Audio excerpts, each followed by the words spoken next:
अस्सलामुअलैकुम। कैसे हैं आप सब लोग? उम्मीद करती हूँ और दुआ भी करती हूँ कि अल्लाह ताला आपको अपने हिफ्ज़ व ईमान में रखे, शाद और आबाद रखे और हर गम से आज़ाद रखे।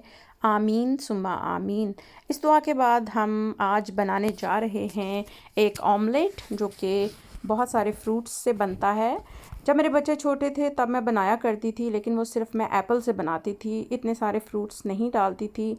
लेकिन अब मैंने सोचा कि बच्चे बड़े हो गए हैं, अब मुझे भी थोड़ा सा इसमें चेंज लानी चाहिए।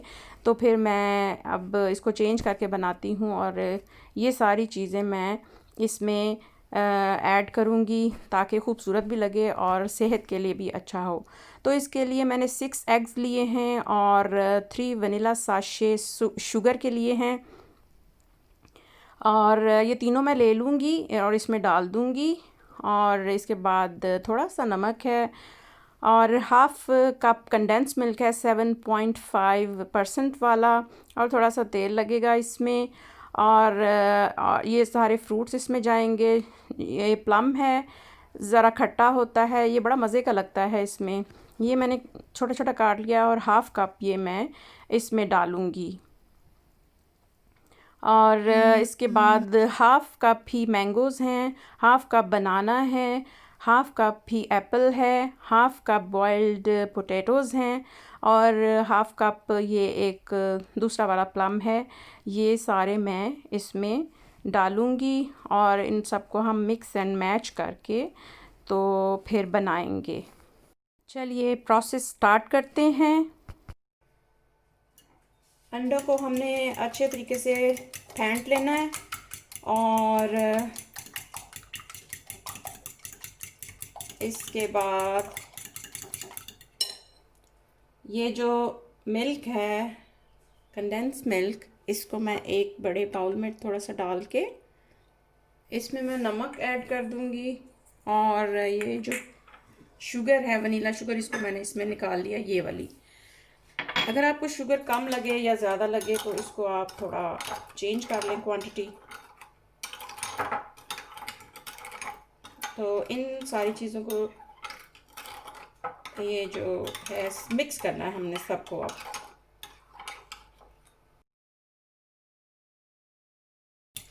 और साथ में मैं चूल्हा भी ऑन कर देती हूँ, और ये वाला पैन जिसमें मैंने स्पेनिश ऑमलेट बनाया था, ये हम इसमें यूज़ करेंगे। और कुकिंग ऑयल थोड़ा सा जितना इसमें यूज़ होगा वो जाएगा। तो ये हम अब ये सारी चीज़ें मैंने इसमें डाल देनी है। Mangoes, bananas, apples, plums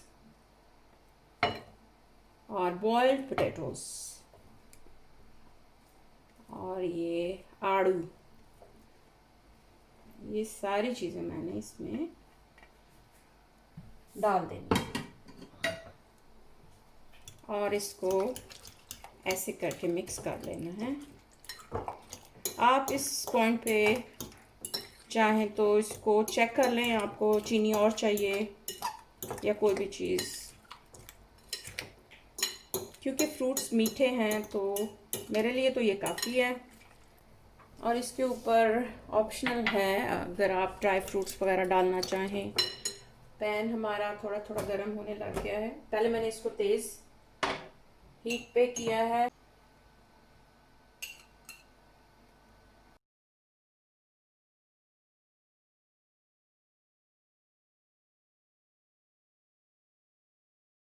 evenly इसको स्प्रेड कर देते हैं और इसको अब आराम से हम पकने देंगे। हीट काफ़ी लो रखें ताकि आराम से ये अंदर से भी पक जाए और अंडे की स्मेल वगैरह जो भी आती है वो भी ना आए इसमें से। चलिए अब मिलते हैं जब ये एक साइड से हो जाएगा, पक जाएगा, थोड़ा रेड हो जाएगा, तो फिर दिखाती हूँ मैं आपको। तकरीबन 10 मिनट हो गए हैं। इसको हल्की सी आंच पे मैंने रखा हुआ है ताकि अंदर से सारा पक जाए। तो फिर हम देखते हैं क्या कंडीशन है। तो ये देखें,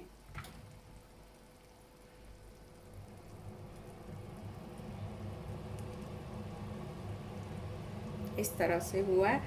अब हम इसको पलट देते हैं, चाहे ये कैसा भी है, क्योंकि फिर दोबारा हम कलर के लिए दोबारा इसको पलट सकते हैं, कोई इतना इशू नहीं है। इसको थोड़ा ग्रीस कर लेती हूँ ताकि ये फिर इजीली हो जाए ऐसे। फिर निकाले फिर मैं इसको ऐसे कर देती हूँ।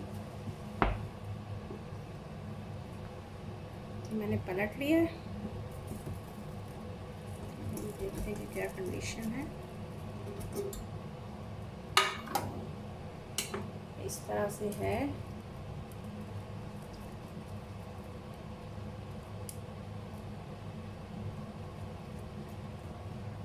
अब दूसरी तरफ से ये रेड होता रहेगा।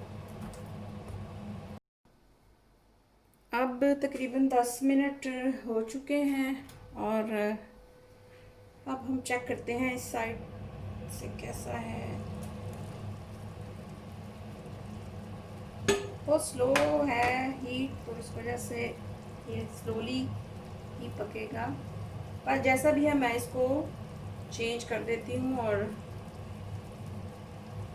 इस तरह से चेक भी हो जाएगा। इसको भी मैं थोड़ा सा ग्रीस कर लेती हूँ। दोबारा मैंने इसको धोया है। देखते हैं अब क्या कलर आया है। अच्छा कलर आ रहा है। और अब दूसरी तरफ से फिर मैं कुछ मिनट्स तक, कलर जब तक नहीं आ जाता तो मैं इसको बनने दूंगी बगैर कवर किए। चलिए थोड़ी देर में मिलते हैं। अब आंच मैंने दूसरी तरफ से तेज़ कर दी थी, तो अब मैं चेक करती हूँ कि कैसा उस तरफ से कलर है। अब इसको पलट देती हूँ। अब इजी है पलटना क्योंकि पक चुका है। हाँ सही है, कलर तो सही है इस तरफ से। अब दूसरी तरफ से थोड़ा सा पक जाए तो फिर ये इंशाल्लाह रेडी हो जाएगा। अब मैंने आंच को काफ़ी तेज़ कर दिया था ताकि उस तरफ भी कलर अच्छा हो जाए। अब फिर मैं इसको पलटती हूँ।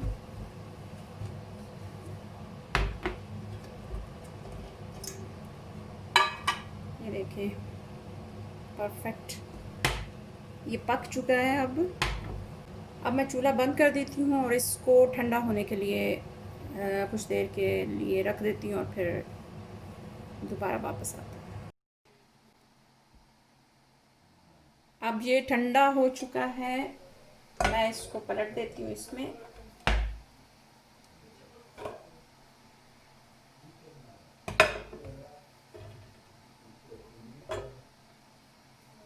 ये देखें इस तरह से बन गया। अभी तक ये थोड़ा सा वार्म है और मैंने इसके ऊपर कुछ फ्रूट्स लगा दिए हैं। आप अपनी पसंद के फ्रूट्स लगा सकते हैं, जो भी आपको पसंद हैं आप उसके ऊपर लगा लें। और फिर इसमें मैं पाउडर शुगर जो है ये स्प्रिंकल कर दूंगी। वार्म होने की वजह से ये थोड़ा मेल्ट हो रहा है। बेहतर है कि आप इसको ठंडा करके अच्छे तरीके से ये स्प्रिंकल करें ताकि ये देर तक इस पर स्टे कर सके। अगर गर्म है तो आप इसके ऊपर चॉकलेट न्यूटेला वगैरह भी स्प्रेड कर सकते हैं और वो बड़े अच्छे तरीके से मेल्ट हो जाएगी। तो जिस तरह आपको इजी लगता है आप इसको डेकोरेट करें और फिर इसको एंजॉय करें। अब मैं इसको काट लेती हूँ और फिर आपको पीस दिखाती हूँ। और ये अंदर और बाहर से बहुत अच्छे तरीके से पक चुका है। और अगर ये ठंडा हो जाए तो ज़्यादा खूबसूरती से डेकोरेट होता है, लेकिन कोई बात नहीं, आप गर्म को भी कर सकते हैं और न्यूटेला वगैरह लगा के खूबसूरत बना सकते हैं, जैसे आपकी मर्ज़ी। उम्मीद है कि आज की रेसिपी आपको पसंद आई होगी। पसंद आए तो लाइक करें, शेयर करें और मेरे चैनल को सब्सक्राइब करें। और मुझे दुआओं में याद रखें। अपना बहुत सा ख्याल रखें, इर्द गिर्द का ख्याल रखें। अपने प्यारों को ये बना के दिखाएं और फिर मुझे बताएं कि आपको कैसा लगा। एंजॉय करें और मेरी तरफ से अल्लाह हाफ़िज़।